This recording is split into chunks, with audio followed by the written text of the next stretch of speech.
పిలుపు మేరకు 18వ తేదీ పట్టణంలో అన్ని వార్డు సచివాలయాల దగ్గర పెద్ద ఎత్తున ధర్నా నిర్వహిస్తూ ఉన్నాం.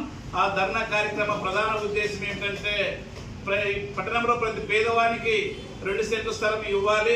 అదేవిధంగా ఖాళీ స్థలం ఉన్న వారికి ప్రతి ఒక్కరికి 5 లక్షల రూపాయలు ఇచ్చి ఇల్లు నిర్మించుకోవడానికి 5 లక్షల రూపాయల ఆర్థిక సహాయాన్ని ఇవ్వాలని కూడా డిమాండ్ చేస్తూ ఉన్నాం.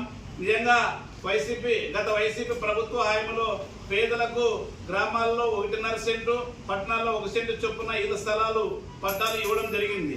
ఆ ఇళ్ల స్థలాలు పట్టణాలకు సుదూరంగా నివాస యోగ్యంగా ప్రాంతాల్లో కేటాయించడం జరిగింది.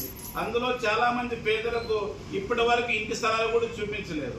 ప్రభుత్వం ఇచ్చే 1 సెంటు స్థలము పేదవానికి ఏమాత్రం సరిపోలేదని భారత కమ్యూనిస్టు పార్టీ, సిపిఐ, ఆంధ్రప్రదేశ్ వ్యవసాయ కార్మిక సంఘం, BKMU ఆనాడే వైసీపీ ప్రభుత్వానికి చెప్పినప్పటికీ బేఖాతరు చేయకుండా వాటి ప్రభుత్వం మొండిగా ముందుకు తీసుకెళ్ళింది.